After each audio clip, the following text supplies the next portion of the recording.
Grabe naman itong message para sa inyo, mga kapiksi, no? Talagang super blessed kayo, mga kapiksi, ngayong season na to. Unang-una nasa inyo yung energy ng blessings, guys. Ito yung mga blessings sa kaperahan. Actually, sa kaperahan at saka sa relationship, no? Pero unahin natin tong kaperahan. Ito yung mga blessings, pagpapala, kasaganaan. This is abundance of wealth, money, and riches, mga kapiksi. Plus, meron pa kayong mga rewards talaga, no? So, parang sinasabi dito na for some of you, very stable yung inyong mga pinagkakakitaan.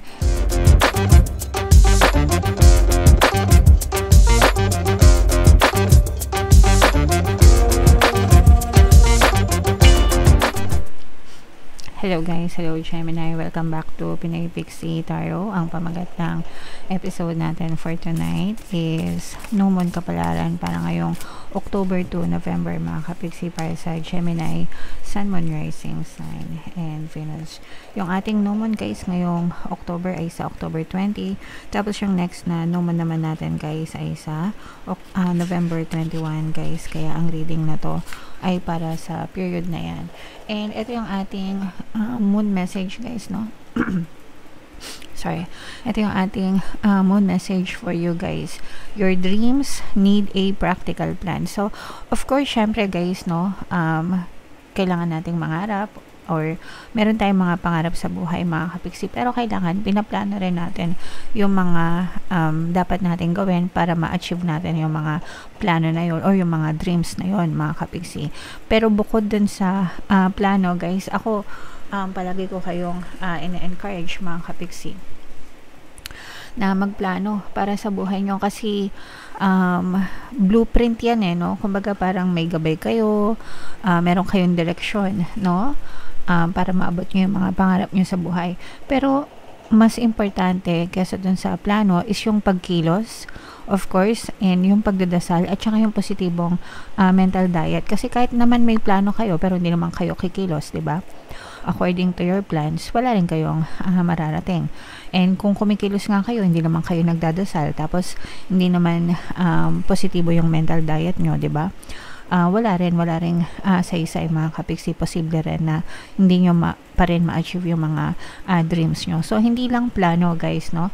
Kailangan lahat yon ng nasabi ko, yung pagdadasal, yung effort, at saka yung positibong mental diet, guys. Yung tatlong yan, palagi, paulit-ulit ako dyan. Dapat sabay-sabay yan na ginagawa nyo every single day, mga kapiksi. Alright?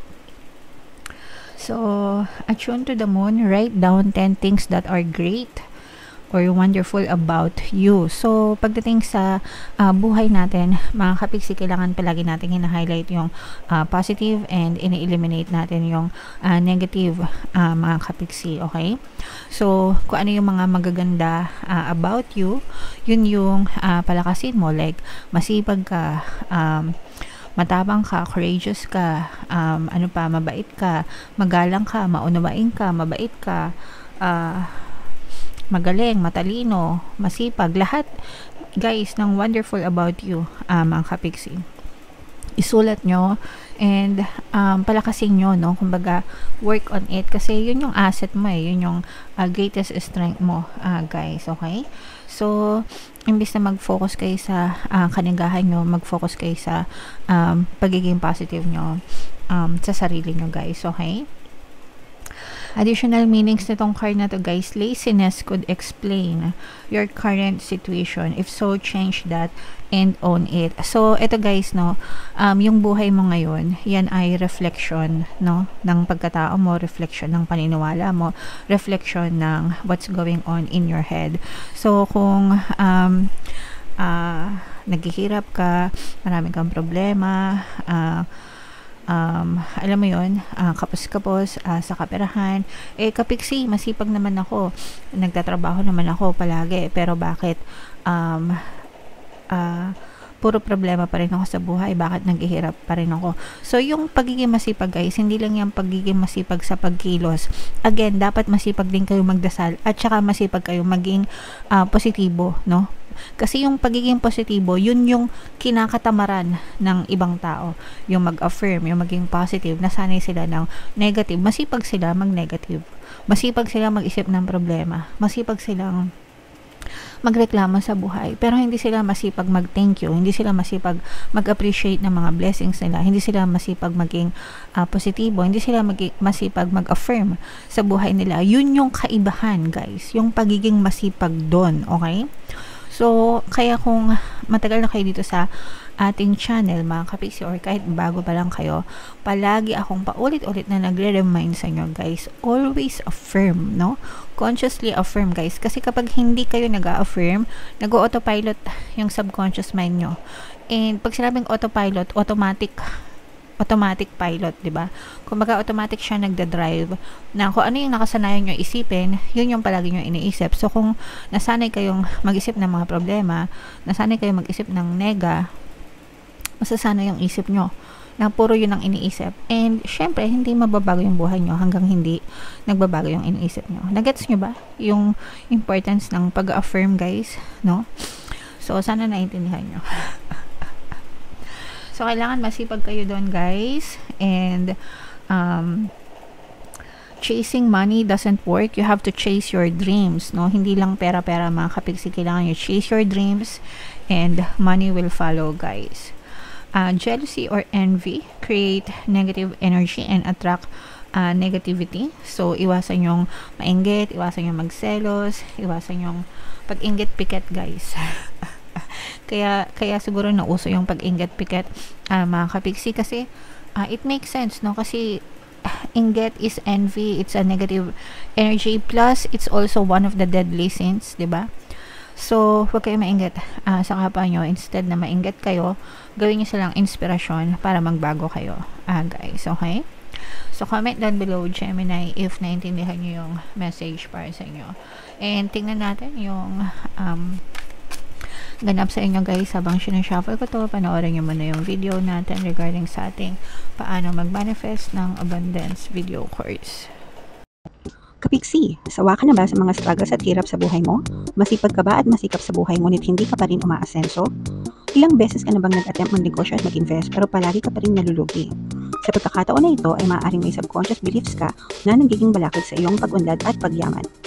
Introducing, paano mag-manifest ng abundance video course. Dito ay matututunan mong ma-overcome ang mga balakid mo para tuluyan ka ng umunlad, umasenso, sumagana, maging matagumpay, successful at maswerte sa iyong kabuhayan, pera, trabaho, negosyo sa lapi at kaperahan ng bonggang-bongga. Dali, mag-send na ng email sa pinoypixie@gmail.com at simulan na ang iyong pagyaman ngayon. Alright, so sa lahat ng gusto mag-avail ng course, guys, na-flash sa screen nyo. Una, mayroon tayong paano mag-manifest ng abundance video course, paano mawala ang third party at magkaroon ng harmonious na relationship, paano pabalikin si ex or vice breakup. Sa mga interesado, guys, mag-send lang kayo ng email sa pinoypixie@gmail.com. And sa mga naghahanap ng pampaswerte, guys, sa Venturin at saka si Trino, recommended ko, may makikita kayo na link sa description box, mga kapiksi. So, Gemini, kayo ay represent ng King of Swords. Ito yung ating moon energy. Latag natin yung spread nyo, guys. Wow! Kung hindi nyo pa napapanood, guys, yung ating 2026 Pick a Card Kapalaran, punta lang kayo sa homepage natin, mga kapiksi. Nandun na yung inyong reading, guys. Grabe naman itong message para sa inyo, mga kapiksi, no? Talagang super blessed kayo, mga kapiksi, ngayong season na to. Unang-una nasa inyo yung energy ng blessings, guys. Ito yung mga blessings sa kaperahan. Actually, sa kaperahan at saka sa relationship, no? Pero unahin natin tong kaperahan. Ito yung mga blessings, pagpapala, kasaganaan. This is abundance of wealth, money, and riches, mga kapiksi, plus meron pa kayong mga rewards talaga, no? So parang sinasabi dito na for some of you, very stable yung inyong mga pinagkakakitaan, meron kayong mga regular na source of income, mga kapiksi, fix, no? Kumbaga every month talagang meron pumapasok na pera sa inyo. Pero bukod doon, parang meron pa kayong mga bonus, no? May mga pa-bonus pa kayo na matatanggap, guys. Well, actually, ito yung reading ng October to November. So, yung ibang kumpanya, since bare months na, guys, talagang maaga yung pasok ng mga bonus, no? Kasi yung iba meron 13th month, tas yung iba meron pang 14th month pay. Yung iba naman, bonus plus yung mga incentives mga kapiksi. So, kung ano dyan, yung inyong maranasan or ma-experience, talagang kubra-kubra kayo guys pagdating sa kaperahan.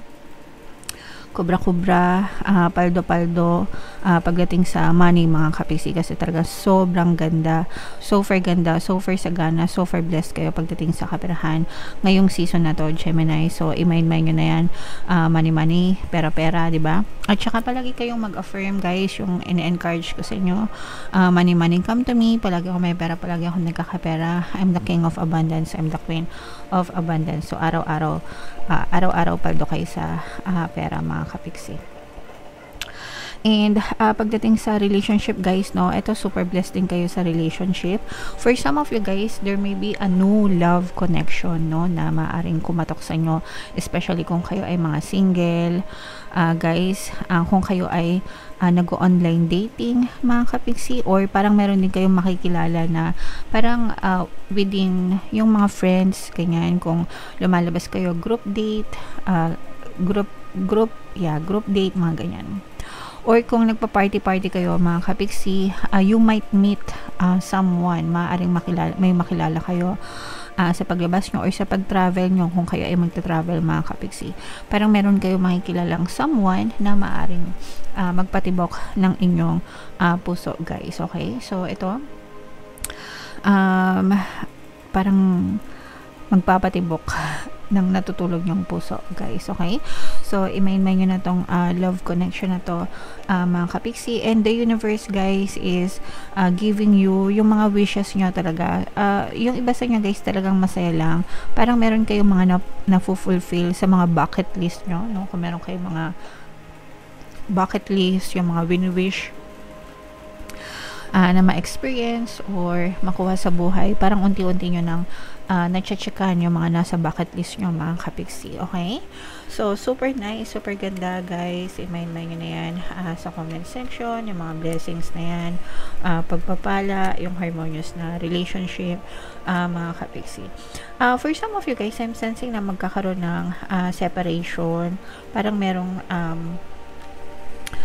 merong tao na hindi separation na hiwalay hindi sa relasyon, no, pero yung separation na parang may mawawala sa iyo, may mawawalang tao sa iyo.